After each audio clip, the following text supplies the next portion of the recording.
আমরা যে বলি সন্তানের ভবিষ্যৎ, কি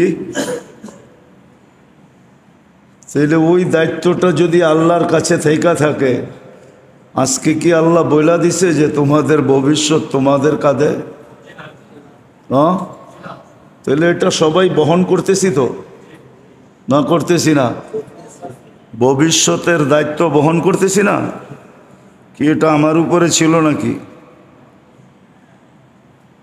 বা আপনি জানেন কি না যে ভবিষ্যতে আপনি থাকবেন, বা যাদের দায়িত্ব কাঁধে নিছেন ওরাই থাকবে?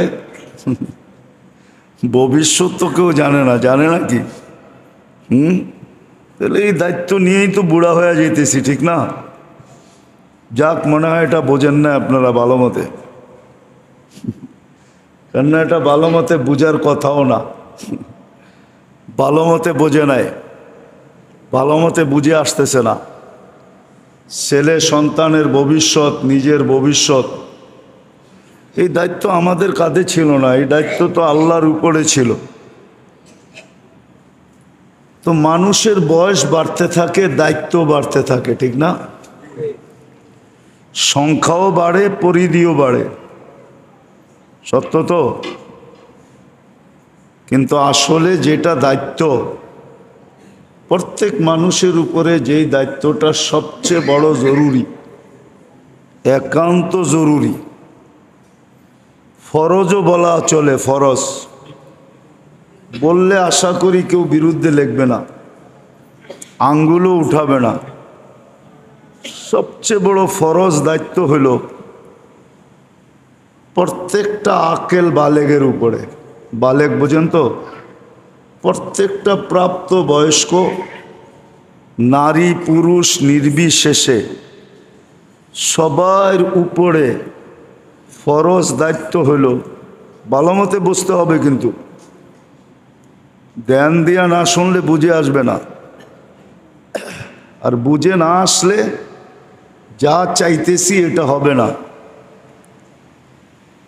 এই জন্য কিন্তু বলতেছি, বিলকুল ধ্যান দিয়ে শুনতে হবে, তাইলে আমার আশা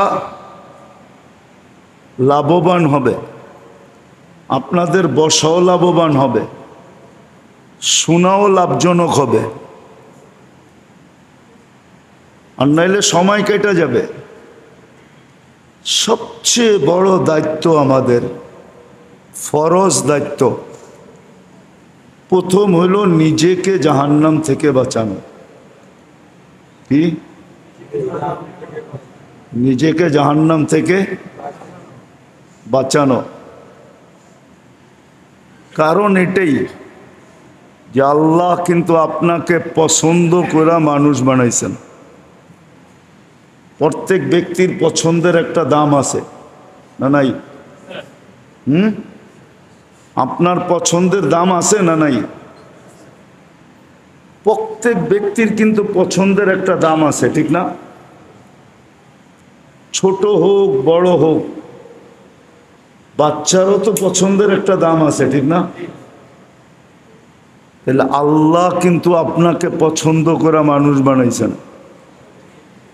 আল্লাহ যদি পছন্দ না করতেন, আপনি আর আমি মানুষ হইতে পারতাম না। পারতেন? দ্বিতীয়, আল্লাহ কিন্তু পছন্দ করে আপনাকে মুসলমানের ঘরে পাঠাইছেন। আল্লাহ যদি পছন্দ না করতেন, তাহলে আপনি মুসলমানের ঘরে আসতে পারতেন না। বলবেন, মুসলমানের ঘরে আসার দ্বারা আমার বেনিফিট কি হইল, লাভ কি হইল? হয়তো আজকে আপনাকে আমি লাভ দেখাইতে পারবো না, শুধু বুঝাইতে পারবো। আপনি যদি নিজেকে মুসলমান স্বীকৃতি দিয়া মরে গেলেন, সারা জীবন স্বীকৃতি দিলেন যে আমি মুসলমান, এই হিসাবে চলে গেলেন, আর দুনিয়ার কাগজে কলমেও জানলো আপনি মুসলমান, তাহলে হইতে পারে একদিন একটা পর্ব আসবে যে কাফেররা দোজখে দেখা আপনাকে বলবে যে কিরে, তুই না মুসলমান ছিলি, তুই আমাদের সাথে কেন? তুই এটা বলতে দেরি, আল্লাহর রহমতে জোশ আসতে দেরি হবে না। আল্লাহ ঘোষণা দিবে, ওকে বাহির করো, দোজখ থেকে বাহির করো, জান্নাতে পাঠাও। এই দৃশ্য দেখা কোরআন বলে, কাফেররা বলবে, ইয়াউমা ইয়াওয়াদ্দুল্লাযীনা কাফারু লাউ কানু মুসলিমিন। হায়, আমরা যদি এদের মতোই নামদারি মুসলমান হইতাম, তাইলে আজকে আমাদেরকে দোজখের থেকে বাহির, আমাদের জন্য দোজখ থেকে বাহির হওয়ার সুযোগ হতো। কিন্তু আমরা তো এদের মতো নামদারি মুসলমানও ছিলাম না, বিধায় আমরা তো চিরদিনই এখানে থাকব। তো ওদের ক্রিটিসাইজ করার কারণে, ওই যে আপনি সারা জীবন স্বীকারোক্তি দিছেন আমি মুসলমান, কাগজে কলমে লেখছেন আমি মুসলমান, ওই বেনিফিট যদিও আজকে আপনি পান না, আপনি প্রশ্ন উঠে দিতে পারেন যে মুসলমানের ঘরে আইসা আমার লাভটা কি হলো। তো আপনাকে আমি এতটুকু বুঝাইতে পারবো, কিন্তু দেখাইতে পারবো না। দেখানোর জন্য ওই দিনের অপেক্ষা করতে হবে, যেই দিন কাফেররা বলবে যে তুমি আমাদের সাথে কেন? আমরা তো সারা জীবন অনলাইনে দেখলাম তুমি নিজেকে মুসলমান লিখতে, তুমি মুসলমান বলতে, তুমি মুসলমান স্বীকার করতে, তো তুমি আমাদের সাথে কেন চলে আসলা? ওই দিন বেনিফিট দেখব। তো যেটা বুঝাইতেছিলাম, নিজেকে জাহান্নাম থেকে বাঁচানো, এটা হলো আমার সবচেয়ে বড় ফরজ,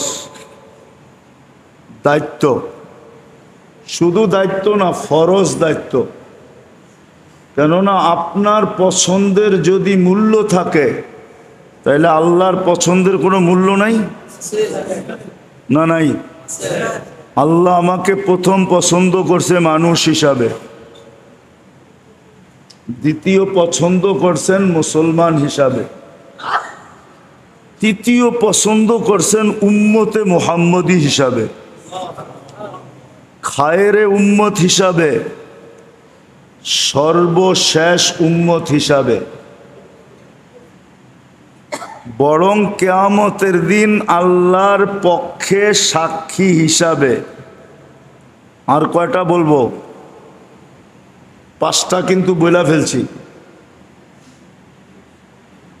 আরো 5 ডজন বলা যায়।